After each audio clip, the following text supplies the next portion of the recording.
Hey everyone, I'm Joshua Orro, the Mustang Prince, and welcome to Mustang Prince Orro Reports. You know, since this weekend is the Passover and Easter weekend, I would like to talk about someone whom is very important for these two events. The creator of the world himself, God.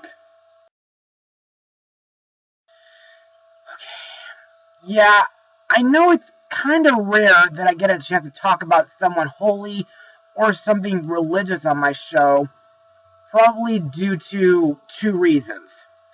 One, I don't want to get into trouble with religious folk on the internet, and I don't want to offend their religions. And two, I haven't attended church in years since I retired in 2006. However, for the sake of my blog show, and of course, for your guys' interest, we're not technically going to talk about capital G God. No. We're going to talk about a version of God that was made for, of all monster battle games, Pokemon. Now, we all know that there are several Pokemon that are basically quote-unquote gods. I mean, there are a few that are, well, let's say they're embodiments of land, sea, sky, time, space, life, death, every human emotion, or they can represent the concepts of yin and yang. However, there is one specific Pokemon that is known as the god of the Pokemon world, and its movie is the subject of my blog today. So, without further ado, released in Japan on July 18th, 2009, and to the United States television on November 20th, 2009, the movie is Pokemon Arceus and the Jewel of Life.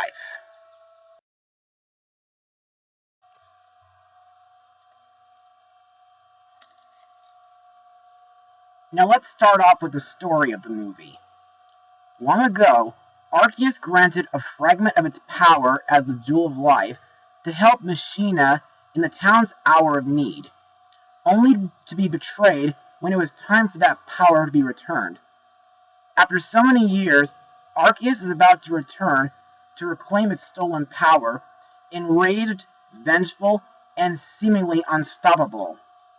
Not even the combined might of Dialga, Palkia, and Giratina can stop Arceus from devastating all existence across the dimensions. But Ash and his companions, joining forces with their new friend Sheena, may have discovered the only way to redeem that ancient betrayal. Their journey will be both dangerous and uncertain. Even if Ash and his friends can set an old wrong right again, will there be time to return the Jewel of Life before Arceus destroys everything and everyone they've ever known? Well, that depends. Sorry, I'm not going to give away the ending. But, what are my thoughts on this movie? Well, this movie was pretty good, but let me explain in my Mustang notes. Now, believe me when I say that this movie is the third and last Pokemon from the Sinnoh season to be in the trilogy of Pokemon films. The previous two were Giratina and the Sky Warrior, and The Rise of Darkrai. And in case you're wondering, yes, I'll be blogging these two films later on my show, I promise, but not this month. Anyway, for the town of Machina, like Altamar from Pokemon Heroes and Fula City from The Power of Us, the crew were inspired by a real location. In August 2008, the movie director and producers went to Greece to use the country as a basis for the movie's setting. Among the locations they visited were Acropolis, Messene, Delphi, and Meteora.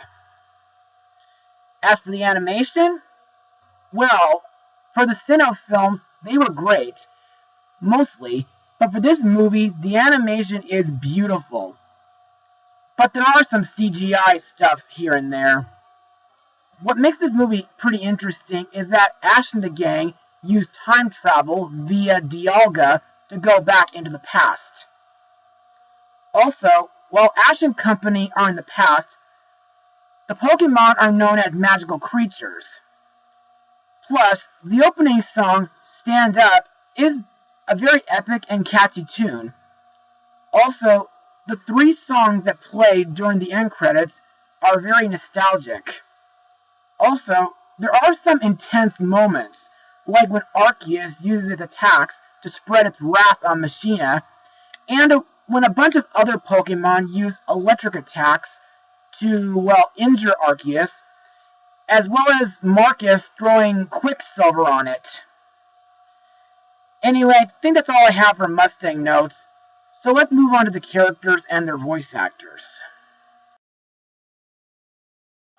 Our hero, Ash Ketchum, is again voiced by Sarah Nachochenny. As always, Ash is a great Pokemon trainer, and it's cool that he uses his Monferno, Staraptor, Grotle, Geyser, and Buizel throughout this movie.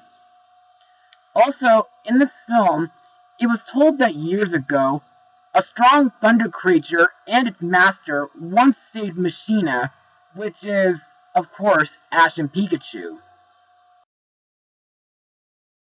Next we have Ash's best friend and partner, Pikachu, vocalized by Iku Otani.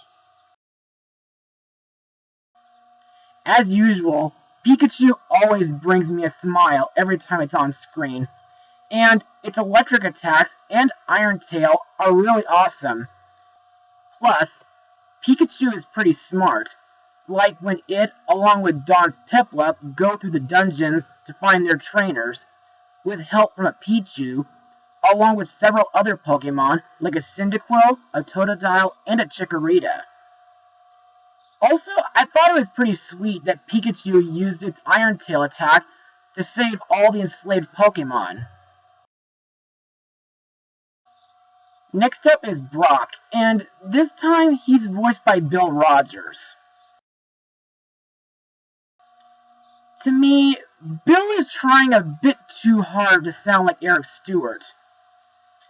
As for what I think of Brock, well, he's still a great friend, even if his flirting with girls can get on my nerves. But, thankfully, whenever that happens, instead of someone pulling on his ear, his Krogunk uses Poison Jab on him.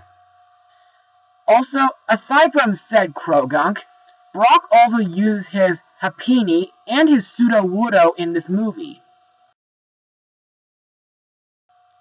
Next up we have Dawn, voiced by Emily Bauer, whom I remember from Nausicaa, the Valley of the Wind. Dawn is Ash's traveling companion while he and his friends are traveling through the Sinnoh region. Dawn's goal is to become a great top coordinator just like her mother Joanna. Her first Pokemon was Piplup that she received from Professor Rowan. In my opinion, Dawn is a great friend, though some folks consider her like a copy of May from the Hoenn season. But anyway, aside from that, I think her Piplup is pretty cute, and I also like her Mamoswine, her Paneri, and her Pachirisu.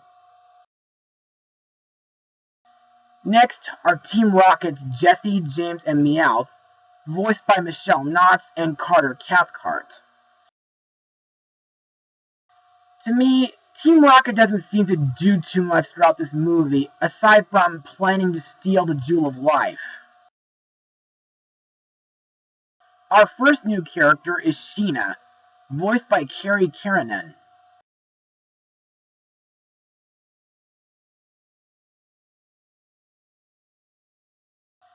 Sheena is one of the guardians of Machina Ruins.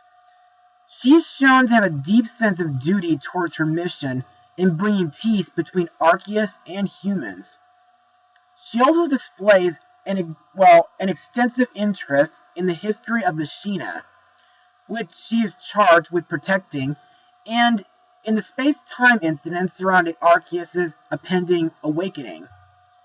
Her determination to make right what went wrong in the past does, however, cause her to not catch on to Marcus's deception until it is far too late, as she firmly believes the legends that Deimos was the traitor against Arceus.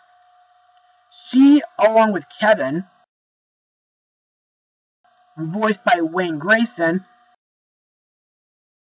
appear to have a romantic relationship, since they do look at each other affectionately and hug after Sheena's return to the present day, much to Brock's sadness. What I find interesting is that Sheena and Kevin witnessed Alamos Town as it returned to the proper dimension by Palkia during the events of the Rise of Darkrai, and they visited the glacier to see Zero's ship after it crashed during the climax of Giratina and the Sky Warrior. Next we come to the title Pokemon, Arceus, the creator of the Pokemon world, voiced by Tom Whalen. In my opinion, Arceus is pretty similar to Old Testament God. Plus, it's pretty cool that it looks like a horse. Anyway, Arceus was a trusting Pokemon to any individual who was willing to join forces with it, as demonstrated when Deimos discovered Arceus and returned one of the missing plates after it got hurt during a meteor shower. In gratitude for Deimos' actions, Arceus detached 5 of its plates and formed the Jewel of Life, which it loaned to him in order to make the desolate wasteland of Messina rich and fertile. However, after Deimos betrayed Arceus when he was hypnotized by Marcus's Bronzong, Arceus changed its way and wanted to work alone. It also expressed hostility towards humanity due to this, and mercilessly attacked Dialga, Palkia, and Giratina for trying to protect the humans. But, with the past altered, thanks to Deimos bonding with Arceus, and returning the Jewel of Life with Ash's help, Arceus became friendly and reverses the destruction that it caused in the present. Now let's talk about Palkia, Dialga, and Giratina. Now, I'm not going to talk about their roles from their movies yet, because if I did, we might be here all day. But all I can say is that Arceus' awakening was the reason why Palkia and Dialga were fighting each other in Alamos Town when their dimensions met, which was also spreading pollutions in Giratina's reverse world.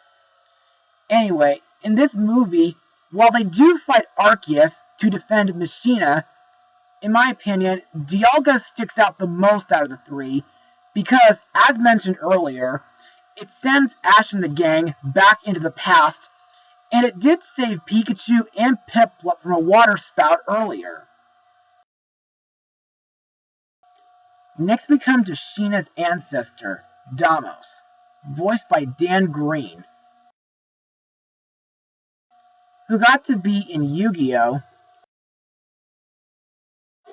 Pokemon 3, and Pokemon Forever. To me, Deimos is my favorite character in the movie next to Sheena, since, like his descendant, he possesses the ability to transcend time and space and connect with the hearts of Pokemon. Also, Deimos is very loyal to Arceus until Marcus's Bronzong mesmerized him. But anyway, I do like that Deimos helps Ash and the gang stop Marcus's Pokemon from attacking Arceus, and after returning the Jewel of Life, Deimos makes a special mural thanking our heroes for their help in saving the world. Plus, I find it pretty cool that he has a Pichu. And finally, we come to our villain, Marcus, voiced by Jason Griffith, who previously voiced Sir Aaron in Lucario and the Mystery of Mew, and he got to voice Sonic the Hedgehog in Sonic X. Now, Marcus is characterized by his manipulative, untrustworthy nature, Deimos, Sheena, and Arceus all fall victim to his careful planning and betrayal, as well as his lack of concern about using force, sometimes deadly, to accomplish his goals. He believes in the noble cause of keeping Machina from falling into desolation, but he's unable to see the error of his misguided methods of reaching it. His Pokemon consist of Bronzong and Heatran, which are both controlled by some sort of armor on them. And now let's move on to my final words. Overall, Pokemon, Arceus and the Jewel of Life is a decent movie to come from the Sinnoh seasons. There were a few flaws that may not be much of a big deal, like meddling with space and time, along with 3 god Pokemon battling Arceus, or Team Rocket's role feeling kinda wasted here. But still, the animation was great. The characters like Ash, Pikachu, and the rest of the gang are memorable. The new characters like Sheena and Deimos are awesome. The premise was very entertaining, and it gave me a wonderful feeling in the end. Plus, this was a great conclusion in the Sinnoh trilogy. And like I said earlier, I will look at the other 2 movies later this year, but that depends on when. Also, I think this is a movie that I recommend most of you to watch, especially during the Passover/Easter weekends. As for my rating, I give this film an 84% out of 100. Well, that's it for now. Be sure to tune in next time as we set off on the high seas to look at a quote-unquote bad German-made movie that I consider a guilty pleasure. Mustang Power. Oh, and happy Easter, and have a great Passover. Curious meal to remember this night as our Passover prayer is said. God of our fathers, Lord of us all, hear us as we call on Thee. Look on our suffering, answer our plea. Hear us, Lord, and set your people free. Be